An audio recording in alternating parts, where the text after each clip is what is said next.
हे अत्यंत चुकीचं आहे। अशा प्रकारचे गुन्हेगार हे कोणाचे नसतात, ते कोणाच्याही व्यासपीठावर जाऊन फोटो काढतात आणि आपला रुबाब गाजवतात।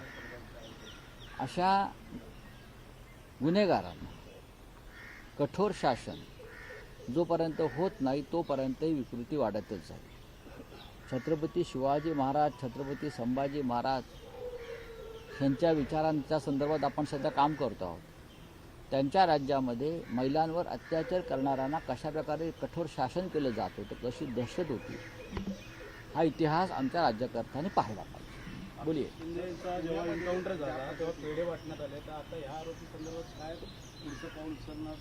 तेव्हा निवडणुका होत्या, तेव्हा विधानसभेच्या निवडणुका होत्या, म्हणून अक्षय शिंदेचा एन्काउंटर झाला।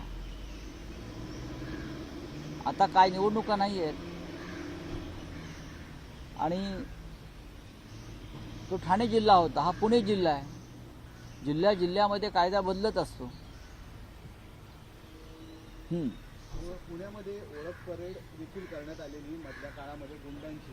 पुण्यामध्ये गुंडांची जरी ओळख परेड केली असली तरी ज्यांची ओळख परेड झाली त्या सगळ्या गुंडांनी कालच्या विधानसभा निवडणुकीमध्ये भारतीय जनता पक्ष आणि अजित पवारांचा राष्ट्रवादी काँग्रेस पक्ष या पक्षासाठी त्याच गुंडांनी काम केलं आहे आणि त्या काळामध्ये त्यांना मोकळीक मिळाली होती। हे सगळे गुंड, ही नावं घेत नाही, ज्यांची ओळख परेड पोलीस आयुक्तांनी केली होती आल्या नवीन, आणि जो एक मोठा इव्हेंट केला होता ओळख परेडचा, ते सगळे गुंड भारतीय जनता पक्षाच्या प्रचारात आणि अजित पवार पक्षाच्या प्रचारामध्ये सक्रिय होते। तेव्हा त्यांची ओळख परेड आणि परत झुंड का काढली नाही आयुक्तांनी, हा प्रश्न आहे आमच्यासमोर। चले ओके। आम्ही 3 वर्षापूर्वी आर्थिक क्रांती केली, त्यापेक्षा मोठा राजकीय कथानक मिळू शकेल का? नाटक होईल, चित्रपट होईल, साहित्यकांना आमच्याकडे बघावं लागेल। ठीक आहे, एकनाथ शिंदे फार मोठे साहित्यिक आहेत, एकनाथ शिंदे फार मोठे लेखक आहेत, एकनाथ शिंदे फार मोठे कवी आहेत, एकनाथ शिंदे फार मोठे संत आहेत, एकनाथ शिंदे फार मोठे महात्मा आहेत। अजून काय त्यांना पदवी द्यायची असेल तर आम्ही देऊ ना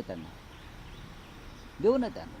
असं आहे की ह्या सगळ्या पदव्या एकनाथ शिंदे विकत घेऊ शकतात। आमदार खासदार जसे विकत घेतले जातात तसे कवी, साहित्यिक, लेखक, कवी या जर त्यांना पदव्या हव्या असतील तर त्या विकत घेऊ शकतात आणि त्याबद्दल त्यांना नोबेल पुरस्कार, बुकर्स पुरस्कार, बरं का, त्यानंतर साहित्य अकादमीचा पुरस्कार काय करावं, त्यांना अमित शाह ज्ञानपीठ पुरस्कार पण देतील हो। एवढी मोठी ज्ञानाची पुंजी त्यांच्यावासी आहे, त्यांना ज्ञानपीठ पुरस्कार पण अमित शाह देऊ शकतात। अजून काय त्यांना हवं आहे? हे एकनाथ शिंदे वगैरे कंपनी जे बोलत आहेत त्यांचा मराठी साहित्य, मराठी भाषा, स्वाभिमान, इतिहास याच्याशी काही संबंध नाही। प्रचंड पैसा आहे, असा प्रकारचा पैसा अफजल खान आणि औरंगजेबाकडेही होता आणि निजामाकडेही होता, तेवढा तुमच्याकडे आहे। शिवाजी महाराज आणि त्यांच्या चाहत्यांकडे पैसे नव्हते, म्हणून त्यांना स्वराज्यासाठी सुरतवर हल्ला करावा लागला।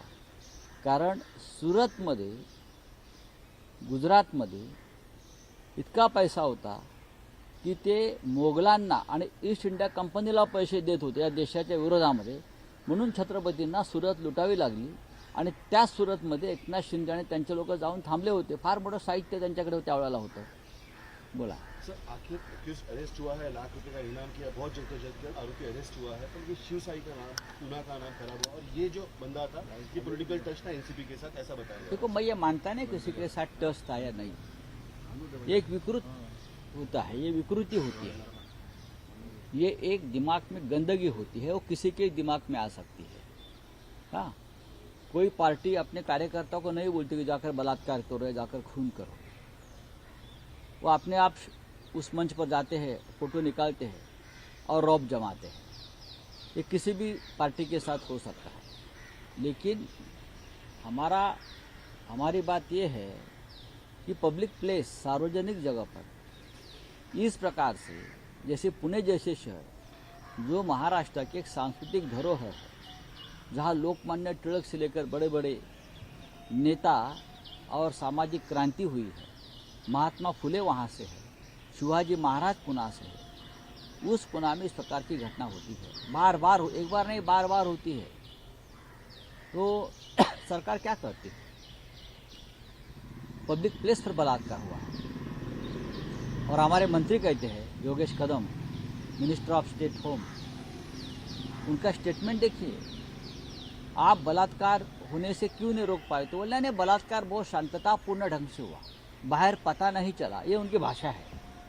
गंभीरता देखिए कि बलात्कार बहुत ही शांततापूर्ण ढंग से हुआ है, कोई स्ट्रगल नहीं हुआ बलात्कार में। वो लड़के ने कोई स्ट्रगल नहीं किया, वो महिला जो है अबला है, उसने कोई स्ट्रगल नहीं किया। ये हमारे मंत्री की भाषा है। और ऐसे मामले में उनका जो सीरियसनेस है, असंवेदनशील। अक्षय शिंदे बहुत गाजा बाजा हुआ था, लाडली बहन का 1500 रुपया कम हो रहा है, महिलाओं का सुरक्षा। देखिए, अक्षय शिंदे को इसलिए मारा गया क्योंकि वो उनको चुनाव की राजनीति में फायदा लेना था। उस वक्त विधानसभा के चुनाव चल रहे थे, तो एकनाथ शिंदे उसका क्रेडिट लेना चाहते थे। अब चुनाव नहीं है तो शिक्षा, वो पनिशमेंट किसी को नहीं मिलेगी। चलिए, थैंक यू। दिल्ली में आपके जो लोग, आपके जो एमएलएज हैं, उनको बैन किया जा रहा है। ऐसे दिल्ली के जो आपके जो एमएलएज हैं, उनको बैन किया जा रहा है दिल्ली असेंबली में जाने के लिए। सर, अब भारतीय जनता पार्टी का बहुमत है और भारतीय जनता पार्टी पार्लियामेंट में जो बर्ताव करती है हमसे, वही विधानसभा में करेगी। ये बदली की राजनीति है। आम आदमी पार्टी के 22 एमएलए चुनकर आए हैं, उनको सदन में जाने का और अपनी बात रखने का पूरा अधिकार है। लेकिन जिस तरह से सरकार बनी है और सरकार अमित शाह जी चला रहे हैं, वो देखते हुए अब आने वाले 5 साल में आम आदमी पार्टी के विधायकों को यही स्थिति का सामना करना पड़ेगा। जनता का हित क्या है सर? बैनिंग एमएलएज, इसमें जनता का हित क्या है सर? जनता का हित नहीं है, बीजेपी का हित है। बीजेपी की बदले की राजनीति है, ये बदला है, सूद है। और ये राजनीति जो शुरू हुई है इस देश में, उसका अंत क्या होगा वो किसी को पता नहीं। सर, उद्योग मंत्र्यांना दूर ठेवून फडणवीसांनी दक्षिण कोरियाच्या कंपनीशी करार केलेला आहे. ठीक हे आहे, सामान्य हे त्यांच्या आपापसातले वाद. ढसाळ यांचं ढसाळ कवी नामदेव ढसाळ यांच्या कवितेवर सेन्सर बोर्डाने आक्षेप घेतलेला आहे. भाषेचा अवमान सेन्सर बोर्ड करत आहे. हे जे सेन्सॉर बोर्डाचे सदस्य आहेत, त्या सर्व सदस्यांना पु ल देशपांडे जी अकॅडमी आपली आहे तिथे बोलवायला पाहिजे आणि त्यांचं प्रशिक्षण घेतलं पाहिजे. मराठी साहित्य, मराठी कविता आणि दलित पॅन्थर चळवळ. नामदेव ढसाळ या महाराष्ट्रातले, मराठी भाषेतले नव्हे तर जगात मान्यता प्राप्त असलेले कवी होते.